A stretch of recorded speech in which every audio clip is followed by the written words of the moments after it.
Hi guys, ఈ వీడియోలో మనం 2021లో రిలీజ్ అయిన బ్లడ్ రెడ్ స్కై అనే ఒక హారర్ థ్రిల్లర్ మూవీ ఎక్స్ప్లెనేషన్ ని చూడబోతున్నాం. ఒక తల్లి ఆమె కొడుకు ఒక నార్మల్ ఫ్లైట్ ఎక్కుతారు. ప్లేన్ టేక్ ఆఫ్ చేసిన కొంచెం సేపట్లోనే కొంతమంది టెర్రరిస్టులు ఆ ప్లేన్ ని హైజాక్ చేస్తారు. కానీ ఆ టెర్రరిస్టులకి తెలియని విషయం ఏంటంటే వాళ్ళు హైజాక్ చేసిన ఫ్లైట్ లో ఉన్న ఒక సాధారణ తల్లి నిజానికి ఒక భయంకరమైన మాన్స్టర్. ఇంతకీ ఆమె ఎవరు? ఆమె తన కొడుకు మిగతా ప్యాసింజర్స్ ని కాపాడగలుగుతుందా లేదా?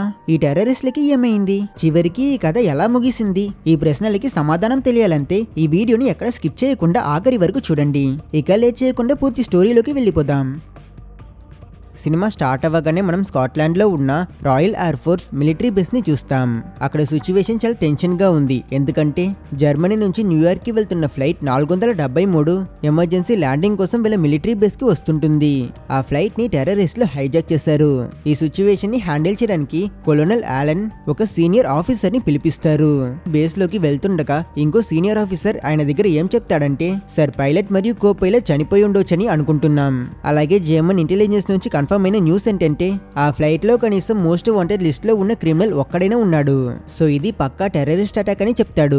ఆలన్ కంట్రోల్ సెంటర్ లోకి ఎంటర్ అవుతాడు. అక్కడ ఉన్న టీం చాలా హడావిడిగా పనిచేస్తుంటారు. రేడియో ఆపరేటర్ ఫ్లైట్ తో కమ్యూనికేట్ చేస్తూ ల్యాండింగ్ ఇన్స్ట్రక్షన్స్ ఇస్తాడు. ఫ్లైట్ చాలా రఫ్ గా డేంజరస్లీ ల్యాండ్ అవుతుంది. రన్వే మీద స్పీడ్ గా వచ్చి అటు ఇటుగా ఊగుతూ చివరికి ఆగుతుంది. నాకు వెంటనే విజువల్ కావాలని ఆలన్ ఆర్డర్ వేశాక స్క్రీన్ లో ఆయనకి ప్లేన్ లో లైవ్ ఫుటేజ్ చూపిస్తారు. అందులో ఫ్లైట్ డోర్ మెల్లగా ఓపెన్ అవ్వడం కనిపిస్తుంది. అందరూ అది ఏంటి అని టెన్షన్ గా చూస్తూ ఉండగా ఒక్కసారిగా డోర్ నుంచి ఒక పారాషూట్ కిందికి వస్తుంది.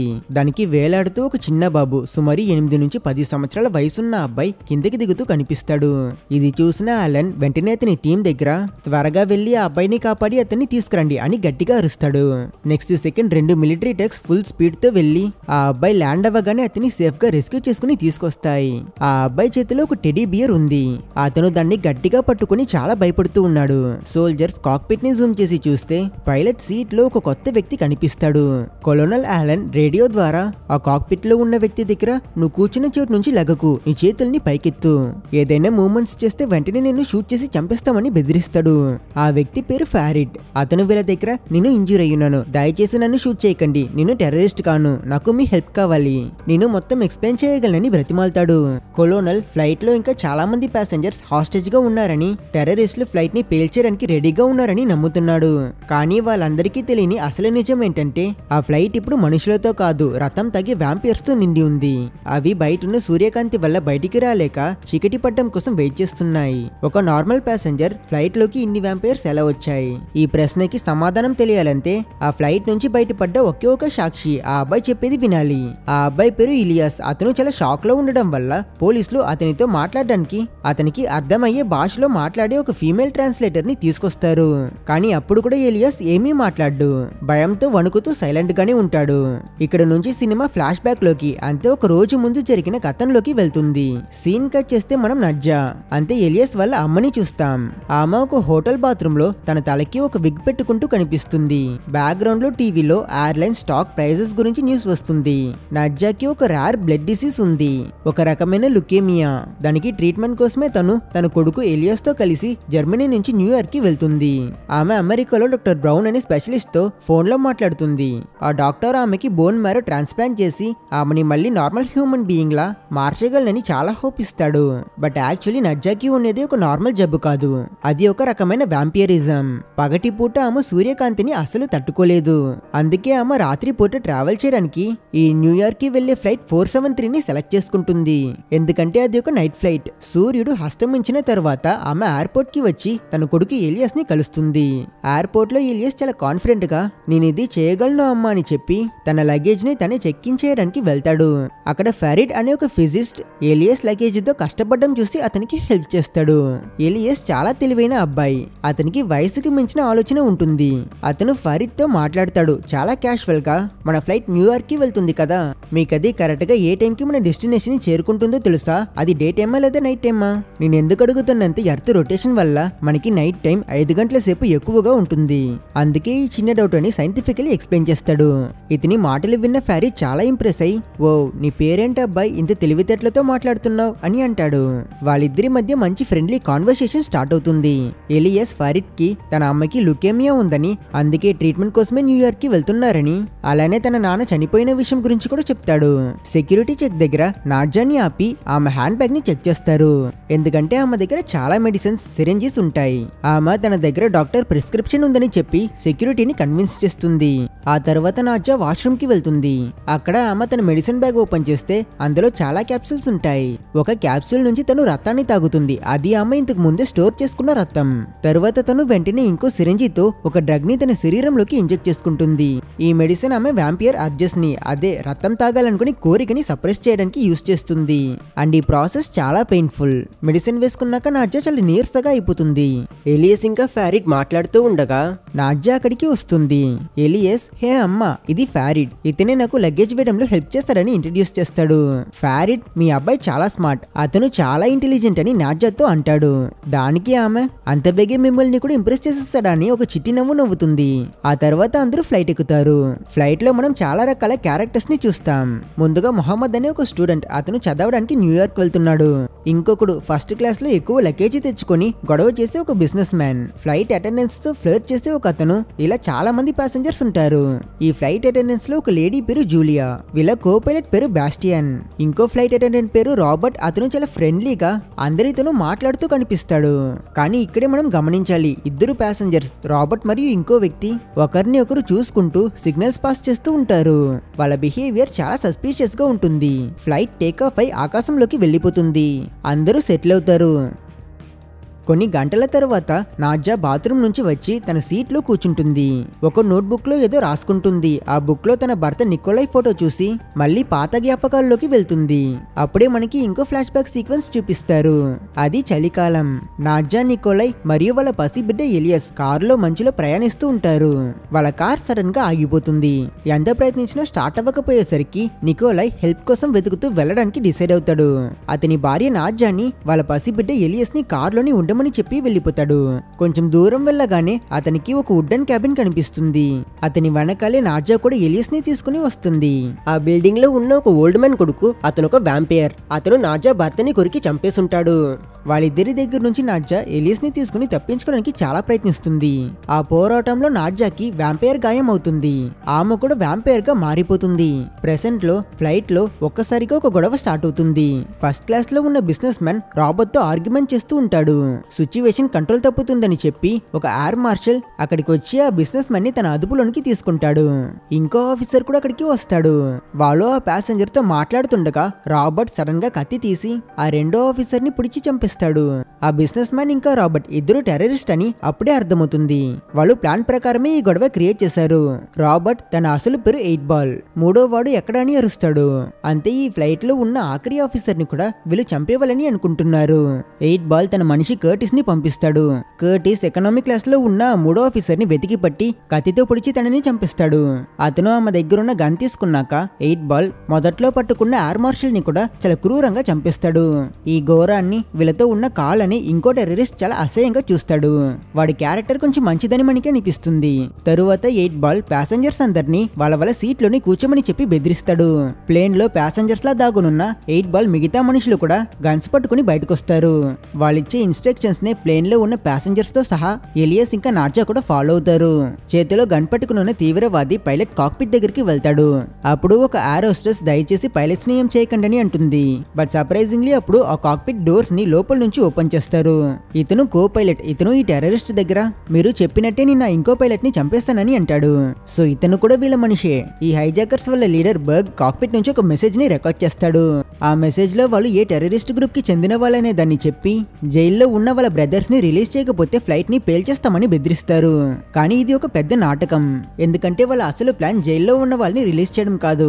వీళ్ళు వేరే ఒక టెర్రరిస్ట్ ఆర్గనైజేషన్ లా నటించి పోలీసుల మధ్య కన్ఫ్యూషన్ ని క్రియేట్ చేసి ఫ్లైట్ ని లండన్ కి డైవర్ట్ చేయాలని అనుకుంటున్నారు. అక్కడ నుంచి వాళ్ళు పారాషూట్స్ లో ఎస్కేప్ అయి ఈ ప్లేన్ ని బ్లాస్ట్ చేయించేస్తే ఈ న్యూస్ వల్ల ఈ ఎయిర్లైన్ స్టాక్ మార్కెట్ మొత్తం క్రాష్ అవుతుంది. ఈ ప్రాసెస్ లో వీళ్ళు షార్ట్ సెల్లింగ్ అనే టెక్నిక్ ని యూజ్ చేసి చాలా డబ్బులు సంపాదించాలనేదే వీళ్ళ అసలు ప్లాన్. అండ్ ఈ నాటకంలో వీళ్ళు ఫరీడ్ ని ఇరికిస్తారు. అతనే వీళ్ళందరికీ లీడర్లా అతన్ని ఇంకా కొంతమంది ప్యాసింజర్స్ తో ఒక మెసేజ్ ని రికార్డ్ చేస్తారు. దాన్నే వీళ్ళు పోలీసులకు పంపుతారు. వాళ్ళని బాగా కన్ఫ్యూజ్ చేస్తారు. సో ఇందువల్లే ఫరీడ్ ఒక టెర్రరిస్ట్ అని పోలీసులు అపార్థం చేసుకున్నారు. నాజా తన కొడుకు ఏలియస్ కోసం చాలా భయపడుతుంది. ఆమె తన వ్యాంపియర్ గుణాలని కంట్రోల్ చేసుకోలేకపోతుంది.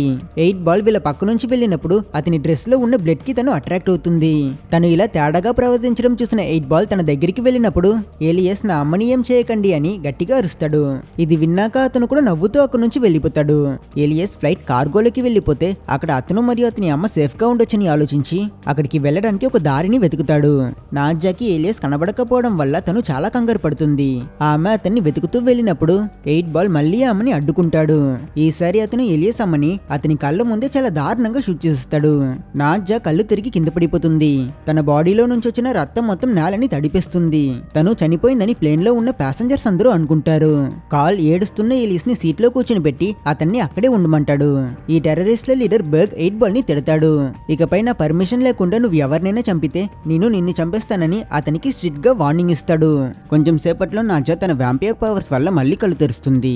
తను పక్కనున్న తన బ్యాగ్ ని తీసుకుని కిందున్న కార్గోలోకి వెళ్ళిపోతుంది.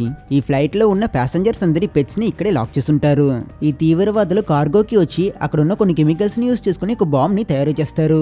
అదే సమయంలో అక్కడే దాగనున్న నాజా తనకి రక్తం తాగాలని అనిపించి అక్కడున్న ఒక కుక్కని కురికి దాన్ని చంపిస్తుంది. బట్ ఆ కుక్క చేసిన సౌండ్ విన్న ఈ టెర్రరిస్ట్ ఆ సౌండ్ వచ్చిన డైరెక్షన్ లో వెళ్లి చూస్తే అక్కడ నాజా మొహం అంతా రక్తంతో కూర్చుని ఉంటుంది. వీడు తన పైన గన్ తో షూట్ చేస్తాడు. కానీ తను వెంటనే ఈ టెర్రరిస్ట్ ని చంపేస్తుంది. నాజా ఒక వ్యాంపైర్ కనుక బుల్లెట్ తగిలిన తన చెయ్య ఆటోమేటిక్ గా హీల్ అవుతుంది. కార్గోలో ఉన్న పారాషూట్లని చూసాక అప్పుడే తనకి ఈ టెర్రరిస్ట్ల ప్లాన్ ఏంటో అర్థమవుతుంది. వాళ్ళు పారాషూట్స్ తో ఈ ప్లేన్ నుంచి జంప్ చేసి ఈ మొత్తం ప్లేన్ ని ఇందులో ఉన్న ప్యాసింజర్స్ తో కలిపి బ్లాస్ట్ చేయించి చంపేవాలని అనుకుంటున్నారు. బ్లడ్ తగ్గి తన శక్తిని మరింత పెంచుకున్న నాజా పైకి వచ్చి తన కొడుకుతో మళ్ళీ రీయూనైట్ అవుతుంది. పైలట్ కాక్పిట్ లో ఇప్పుడు ఎవ్వరూ ఉండరు. మంచి పైలట్ ని వాళ్ళు ఆల్రెడీ చంపేశారు కనుక తను ప్యాసింజర్స్ లో ఎవరికైనా ప్లేన్ నడపడం తెలుసా అని అడుగుతుంది. మొహమ్మద్ ముందుకొస్తాడు. అతను ప్లేన్ నడపడంలో ట్రైన్ అయి ఉంటాడు. అతను నాజా దగ్గర ప్లేన్ ఆటో పైలట్ లో ఉంది. ఇది ఆటోమేటిక్ గా లండన్ కి వెళ్ళిపోతుందని చెప్పినప్పుడు తను చాలా అగ్రెసివ్ అయి దీన్ని న్యూయార్క్ కి తీసుకువెళ్ళమని చెప్తుంది. ఇక్కడ 8 బాల్ మరియు మిగతా టెర్రరిస్టులు కార్గోకి వెళ్లి చనిపోయిన వీళ్ళ మనిషిని చూస్తారు. అతని బ్లడ్ ని ఫాలో అయి వీళ్ళు నాజాని వెతుకుతూ మళ్ళీ పైలట్ కాక్పిట్ కి వచ్చేస్తారు. వీళ్ళు బయట నుంచి తనని డోర్ ఓపెన్ చేయమని అంటారు. కానీ తను ఓపెన్ చేయదు. ఎందుకంటే తను ఒక పూర్తి వ్యాంపైర్లా ట్రాన్స్ఫార్మ్ అవడానికి వెయిట్ చేస్తుంది.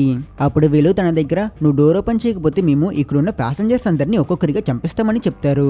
ముందుగా వీళ్ళొకరిని చంపిస్తారు. తర్వాత వీళ్ళొక చిన్న పాపని తీసుకొచ్చి తనని కూడా షూట్ చేస్తామని చెప్పి 1 నుంచి 3 కౌంట్ చేసినప్పుడు లాస్ట్ సెకండ్ లో నాజా డోర్ ఓపెన్ చేసి వీళ్ళ లీడర్ బర్గ్ పైన దాడి చేసి అతన్ని గట్టిగా కొరికిస్తుంది.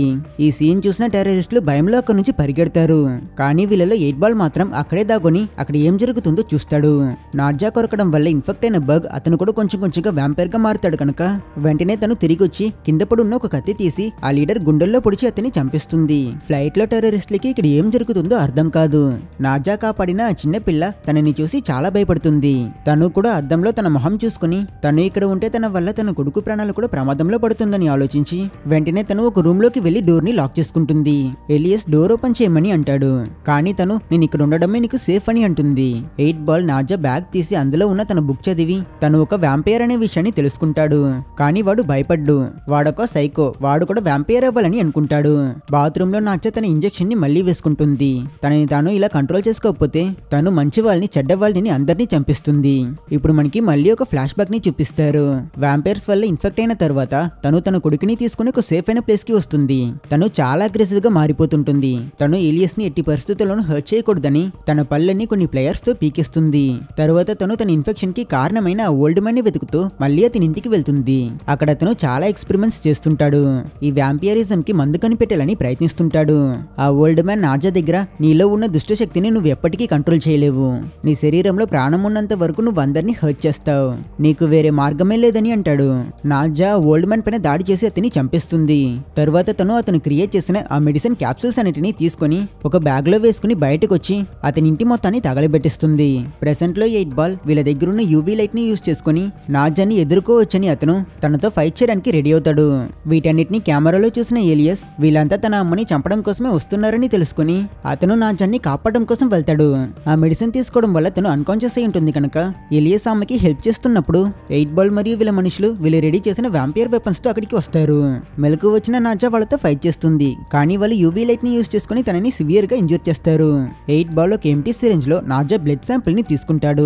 అప్పుడు ఏలియస్ ఒక గన్ పట్టుకుని అతని పైన ఏం చేసి నా అమ్మని వదిలేని చెప్పి బెదిరిస్తాడు. ఏలియస్ 8 బాల్ ని షూట్ చేయడానికి ప్రయత్నించిన ఈ ప్రాసెస్ లో బుల్లెట్ ఒక విండోకి తగిలి అందులో హోల్ పడిపోతుంది. వెంటనే గ్లాస్ మొత్తం బ్రేక్ అయి లోపల గాలి మొత్తం బయటికి వెళ్లిపోతూ వీళ్ళ క్యాబిన్ డీప్రెషరైజ్ అయిపోతుంటుంది. వెంటనే ప్యాసింజర్స్ అందరూ ఆక్సిజన్ మాస్క్ వేసుకుంటారు. నాజా ఏలియస్ ని ఒక సీట్ లో కూర్చుని పెట్టి అతనికి కూడా ఒక ఆక్సిజన్ మాస్క్ ఇస్తుంది. పైలట్ కాక్పిట్ లో ఉన్న మొహమ్మద్ కి కూడా ఊపిరాడదు. అతని ఆక్సిజన్ మాస్క్ తీసుకోవడానికి చాలా ప్రయత్నిస్తాడు. బట్ డోర్ ని కూడా అతనే పట్టుకోవాల్సి వస్తుంది కనుక కొంచెం సేపట్లో అతను అన్కాన్షియస్ అయి పడిపోతాడు. దీంతో టెర్రరిస్టులు కాక్పిట్ లోపలికి వెళ్లిపోతారు. వాళ్ళు ప్లేన్ ఆల్టిట్యూడ్ ని తగ్గించి అక్కడి సిచ్యువేషన్ ని నార్మల్ చేస్తారు. నాజా ఏలియస్ ని ఫరీద్ కి ఇచ్చి తను ఆ చెడ్డ వాళ్ళందరినీ చంపడం కోసం వెళ్తుంది. 8 బాల్ ఒక కార్ లో ఉంటాడు. నాజా ఒక గన్ తో అతన్ని షూట్ చేస్తుంది. కానీ కార్ వించిల్ బుల్లెట్ ప్రూఫ్ అవ్వడం వల్ల అతనికి ఏమీ కాదు. 8 బాల్ అతను ఇంతకు ముందు కలెక్ట్ చేసిన నాజా బ్లడ్ ని అతని శరీరంలోకి ఇంజెక్ట్ చేసుకుంటాడు. అతను కొంచెం కొంచెంగా వ్యాంపైర్ అవ్వడాన్ని బయటున్న తను చూస్తుంది. తను అతన్ని ఆపడానికి చాలా ప్రయత్నాలు చేసి విఫలమై చివరికి పక్కనున్న ఫ్యూయల్ పోసి అతనున్న కార్ ని తగలబెట్టేస్తుంది. అంతే, ఇక వీడి పని అయిపోతుందని అనుకునేసరికి ఫైర్ సెన్సర్ వల్ల కాక్పిట్ లో ఉన్న కోపైలట్ కి ఈ విషయం గురించి తెలిసి అతను ఆ మంటని ఆర్పేస్తాడు. వెంటనే నాజా మళ్ళీ ఫైర్ ని స్టార్ట్ చేయాలనుకున్నప్పుడు అక్కడికి వచ్చిన టెర్రరిస్టులు తన కాళ్ళలోని గన్ తో షూట్ చేస్తారు. తప్పించుకోవడం కోసం తను కార్గో నుంచి మళ్ళీ మీదకొచ్చినప్పుడు అక్కడున్న ప్యాసింజర్స్ అందరూ ఈ వ్యాంపైర్ ని చూసి భయపడి పరిగెడతారు. కింద టెర్రరిస్టులు కార్ లో ఉన్న 8 బాల్ కి ఏమైందా అని వెళ్లి చూస్తే అతను ఇంకా ప్రాణాలతోనే ఒక పూర్తి వ్యాంపైర్ గా మారిపోయి ఉంటాడు. 8 బాల్ కర్టిస్ మెడ కొరికి అతన్ని కూడా ఇన్ఫెక్ట్ చేసేస్తాడు. ఇది చూసి కాల్ మరియు కో పైలట్ మీదకి వెళ్లిపోవడానికి ప్రయత్నించినప్పుడు వాళ్ళలో కాల్ అతనికి దొరికిపోతాడు. 8 బాల్ వ్యాంపైర్ గా మారుతున్న కర్టిస్ ని కాల్ బాడీలో ఉన్న బ్లడ్ ని తాగించి అతన్ని కూడా పవర్ఫుల్ గా మార్చుతాడు. ఇక్కడ ప్యాసింజర్స్ అందరూ ఈవిల్ గా కనిపిస్తున్న నాజాని చంపడం కోసం వెళ్తారు. వీళ్ళంతా గన్తో కత్తులతో తన పైన దాడి చేయడం వల్ల తను కూడా అగ్రెసివ్ అయి వాళ్ళలో ఒక అతన్ని చంపిస్తుంది. ఫరీడ్ ఒక గొడ్డలితో నాజా పైన దాడి చేయాలనుకున్నప్పుడు ఏలియస్ వాళ్ళందరినీ ఆపి తన అమ్మ ఎవ్వరికి హాని కలిగించదని ఎక్స్ప్లెయిన్ చేస్తాడు. కార్గోలో ఉన్న 8 బాల్ మరియు అతని మనుషులు వేరే దారిని యూజ్ చేసుకుని బయటికి రావడానికి ప్రయత్నిస్తారు. ఈ విషయం తెలుసుకున్న నాజా డోర్స్ ని లాక్ చేయడానికి ప్రయత్నిస్తుంది. వాళ్ళు అటువైపు నుంచి ఓపెన్ చేయడానికి ప్రెషర్ వేస్తారు కనుక ఫరీద్ తనకి సహాయం చేయడం కోసం వెళ్తాడు. కానీ అన్ఫార్చునేట్లీ అతన్ని 8 బాల్ కొరికేస్తాడు. ఒక ప్యాసింజర్ అతని గన్తో 8 బాల్ ని షూట్ చేయడంతో ఈ ఛాన్స్ ని యూజ్ చేసుకుని నాజా డోర్ ని లాక్ చేసేస్తుంది. కానీ ఇప్పుడు ఫరీద్ కూడా ఇన్ఫెక్ట్ అయి ఉన్నాడు కనుక అతని బాడీలో ఇన్ఫెక్షన్ స్ప్రెడ్ అవ్వకూడదని నాజా లేచేయకుండా గొడ్డలితో అతని చెయ్యి నరికిస్తుంది. తర్వాత తను బయటికి వెళ్లి వ్యాంపైర్ గా మారిన కర్టిస్ పైన కూడా దాడి చేసి అతన్ని చంపిస్తుంది. ఇంకో వ్యాంపైర్ ఒక ప్యాసింజర్ బ్లడ్ ని తాగడానికి ప్రయత్నించినప్పుడు టైం కి నాజా అతన్ని కూడా ఆపుతుంది. తర్వాత తను తన కొడుకు ఫరీద్ మరియు ఇంకో ప్యాసింజర్ తో పాటు కాక్పిట్ కి వచ్చి అక్కడ కో పైలట్ ని బెదిరించి మళ్ళీ ప్లేన్ ని తిప్పమంటుంది. దాంతో సిచ్యువేషన్ మళ్ళీ కంట్రోల్లోకి వచ్చేసిందని వీళ్ళు రిలాక్స్ అయ్యేలోపే ఇంజూర్ అయిన ఒక ప్యాసింజర్ అతనికి చనిపోవడంలో ఇష్టం లేక వీళ్ళు లాక్ చేసిన డోర్ దగ్గరికి వెళ్లి దాన్ని ఓపెన్ చేసి 8 బాల్ దగ్గర తనని కొరకమని చెప్తాడు. కానీ అతను ఈ ప్యాసింజర్ ని చంపి అతని మనుషులతో మిగతా ప్యాసింజర్స్ ఉన్న కంపార్ట్మెంట్ లోకి వెళ్లి వాళ్ళందరి పైన దాడి చేసి వాళ్ళని వ్యాంపైర్స్ గా మార్చేస్తుంటారు. ఇప్పుడు ఫ్లైట్ లో పరిస్థితి పూర్తిగా మారిపోతుంది. హైజాకింగ్ కథ పోయి humans versus vampire war start అవుతుంది. ఇది చూసాక కాక్పిట్ లో ఉన్న వాళ్ళకి ఏం చేయాలో తెలియదు. ఎందుకంటే వీళ్ళు ఫ్లైట్ ని ఎక్కడైనా ల్యాండ్ చేస్తే కూడా ఇందులో ఉన్న ప్యాసింజర్స్ బయటికి వెళ్లి ప్రపంచంలో ఉన్న ప్రజలందరినీ కొరికి వాళ్ళని కూడా వ్యాంపైర్స్ గా మార్చేస్తారు. ఫరీడ్ కోపైలట్ ని ప్రశ్నించి ఈ ప్లేన్ లో వీళ్ళు ఫిక్స్ చేసిన బాంబ్స్ గురించి తెలుసుకుంటాడు. సో దాన్ని ఎక్స్ప్లోర్ చేసి ఇందులో ఉన్న వాళ్ళని చంపడం తప్ప వేరే దారి లేదు కనుక వీళ్ళు ప్లేన్ ని ల్యాండ్ చేసిన వెంటనే ఫాస్ట్ గా బయటికి వెళ్లి ఈ రిమోట్ కంట్రోల్ బాంబ్ ని యాక్టివేట్ చేయాలని అనుకుంటారు. కానీ కంట్రోలర్ కింద కార్గోలో ఉంది. బయట ఉన్న వ్యాంపైర్స్ అన్నిటిని దాటుకుని అక్కడికి వెళ్లడం అనేది ఆల్మోస్ట్ ఇంపాసిబుల్. బట్ ఒక్క దారి ఉంది. ఈ చిన్న గ్యాప్స్ ని యూజ్ చేసుకుని వెళ్ళొచ్చు. ఎలియస్ వల్ల మాత్రమే ఇందులోకి వెళ్లడం కుదురుతుంది కనుక అతను నీ నా కంట్రోలర్ ని తీసుకొస్తానని చెప్పి లోపలికి వెళ్తాడు. వెళ్లే ముందు అతని అమ్మ ఎలియస్ కి జాగ్రత్తగా ఉండమని చెప్పి యూవీ ఫ్లాష్ లైట్ ని ఇస్తుంది. ఎలియస్ ఆ లైట్ ని యూజ్ చేసుకుని ఆ చోట్లో ఉన్న వ్యాంపైర్స్ అన్నిటిని అతని దగ్గరికి రానివ్వకుండా చేస్తాడు. ఆ వ్యాంపైర్స్ అతనికి చాలా దగ్గరలోనే ఉంటాయి. ఎలియస్ ఆ కంట్రోలర్ ని వెతికి తీసుకుంటాడు. కానీ వ్యాంపైర్స్ ఎక్కువ ఉండడం వల్ల అతని వల్ల తిరిగి రావడం కుదరదు. కెమెరాస్ ద్వారా తన కొడుకు డేంజర్ లో ఉన్నాడనే దాన్ని తెలుసుకున్న నాజా ఫరీద్ దగ్గర ఇక నా కొడుకుని మీరే చూసుకోవాలని చెప్పి తను ఆ కోపైలట్ ని చంపి అతని బ్లడ్ ని తాగి తను మరింత వ్యాంపైర్ గా మ్యూటేట్ అవుతుంది. తరువాత తను కార్గోకి వెళ్లి 8 బాల్ తో ఫైట్ చేస్తుంది. అతను తనని సివియర్ గా ఇంజ్యూర్ చేసి తన బ్లడ్ ని కూడా తాగుతాడు. అప్పుడు ఏలియస్ నా అమ్మని ఏం చేయకని చెప్పి అతన్ని డిస్ట్రాక్ట్ చేస్తాడు. 8 బాల్ ఏలియస్ ని చూసి అతని బ్లడ్ ని కూడా తాగడం కోసం దగ్గరికి వచ్చినప్పుడు ఏలియస్ అతని చేతిలో ఉన్న రిమోట్ కంట్రోల్ తో పక్కనున్న ఒక బాంబ్ ని బ్లాస్ట్ చేసిస్తాడు. దీంతో ప్లేన్ డోర్ ఊడిపోయి అక్కడ ఒక పెద్ద హోల్ అవుతుంది. ఈ డిస్ట్రాక్షన్ ని వాడుకున్న నాజా వెంటనే పరిగెట్టి వచ్చి 8 బాల్ ని ఆ డోర్ నుంచి బయటికి తోసిస్తుంది. బట్ దురదృష్టవశార్థం ఆ విల్లన్ ఇంకా చనిపోలేదు. అతను ప్లేన్ కి వేలాడుతూ మెల్లమెల్లగా మళ్ళీ లోపలికి రావడానికి ప్రయత్నిస్తుంటాడు. ఇది చూసిన ఫరీడ్ ప్లేన్ డైరెక్షన్ ని చేంజ్ చేసి ఆ విల్లన్ పైన సన్లైట్ పడేలా చేసి అతన్ని చంపేస్తాడు. లోపల ఎలియస్ అమ్మ కూడా సివియర్ గా ఇంజూర్ అవ్వడం వల్ల తను కూడా ఆల్మోస్ట్ చనిపోయే స్టేజ్ లో ఉంటుంది. ఎలియస్ ఎంత లేపినా తను లెగదు.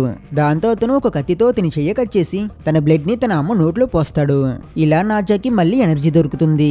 బట్ బ్లడ్ టేస్ట్ ని చూసాక తనని తాను కంట్రోల్ చేసుకోలేకపోతుంటుంది కనుక నాజా ఎలియస్ ని తనకి దూరంగా తోసేసి కార్గోలోకి వెళ్లి తనని తాను లాక్ చేసుకుంటుంది.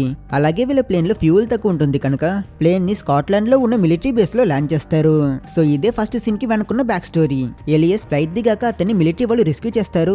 అలాగే ఫరీడ్ ఒక టెర్రరిస్ట్ అని అతన్ని గన్ పాయింట్ లో పట్టుకుని అతన్ని షూట్ చేయడానికి రెడీగా ఉంటారు. మిగతా ప్యాసింజర్స్ అందరూ ఆల్రెడీ వ్యాంపైర్స్ గా మారిపోయారు కనుక వాళ్ళు ప్లేన్ లోని సైలెంట్ గా చీకటి పడ్డం కోసం వెయిట్ చేస్తున్నారు. ఎలియస్ అక్కడ ఉన్న సోల్జర్స్ తో ఫరీడ్ టెర్రరిస్ట్ కాదు, అతను మంచివాడు. అలాగే ప్లేన్ లో ఉన్న వాళ్ళంతా మనుషులు కారు, వాళ్ళు మాన్స్టర్స్. దయచేసి వాళ్ళని బయటకు వదలకండి అని సిచ్యువేషన్ ని ఎక్స్ప్లెయిన్ చేయడానికి ప్రయత్నిస్తాడు. కానీ వాళ్ళతని మాటలు నమ్మరు. కమాండర్ ఫరీద్ దగ్గర ప్యాసింజర్స్ అందరినీ రిలీజ్ చేయమని అంటాడు. ఒక సిచ్యువేషన్ లో వాళ్ళతన్ని షూట్ చేయడానికి ప్రయత్నించినప్పుడు ఫరీద్ జస్ట్ మిస్ లో తప్పించుకుంటాడు. మిలిటరీ వాళ్ళు గుంపుగా వచ్చి ప్లేన్ లోపలికి వెళ్లి ఫరీడ్ ని అరెస్ట్ చేసి అతన్ని ఒక ట్రక్ లో తీసుకువెళ్తారు. మరోపక్క ఎలియస్ ని కూడా అంబులెన్స్ లో తీసుకువెళ్తున్నప్పుడు అతను వాళ్ళ దగ్గర నుంచి అతన్ని ఫ్రీ చేసుకుని ఆ అంబులెన్స్ నుంచి కిందకు దిగి పరిగెడతాడు. ప్యాసింజర్స్ ని కాపాడడం కోసం వెళ్లిన మిలిటరీ వాళ్ళపైన ఆ వ్యాంపైర్స్ దాడి చేసి వాళ్ళ బ్లడ్ ని తాగుతాయి. ఎలియస్ అతని అమ్మని చూస్తాడు. తను ఒక సోల్జర్ ని చంపి అతని రక్తాన్ని తాగుతుంది. తను ఇప్పుడు అసలు తన కంట్రోల్లోనే లేదు. తను ఎలియస్ పైన కూడా దాడి చేయడం కోసం పరిగెట్టుకుంటూ వచ్చినప్పుడు ఎలియస్ ఇక అతని అమ్మని కాపాడుకోవడం కుదరదు కనుక ఈ వ్యాంపైర్ స్ప్రెడ్ అవ్వడాన్ని ఆపడం కోసం అతని టెడ్డీ బేర్ లో దాచిపెట్టున్న ఆ బాంబు కంట్రోలర్ ని తీసి ఆ ప్లేన్ ని బ్లాస్ట్ చేసిస్తాడు. ఇలా ఆ ప్లేన్ మొత్తం ఎక్స్ప్లోడ్ అయి వ్యాంపైర్స్ అన్ని చనిపోతాయి. ఎలియస్ చెప్పిన వ్యాంపైర్ స్టోరీ మొత్తం నిజమని తెలుసుకున్న కమాండర్ ఫరీడ్ ని రిలీజ్ చేస్తాడు. చివరిగా ఎలియస్ మరియు ఫరీడ్ హక్ చేసుకుంటారు. ఇక్కడితో ఈ మూవీ ఎండ్ అవుతుంది. ఒకవేళ మీకు ఈ వీడియో నచ్చితే లైక్ చేసి మన క్యూరియాసిటీ తెలుగు ఛానల్ ని సబ్స్క్రైబ్ చేసుకోవడం మర్చిపోకండి. ఇలానే మీకు వేరేదైనా కొత్త జనర్ లో మూవీ కావాలంటే కింద కమెంట్ చేయండి.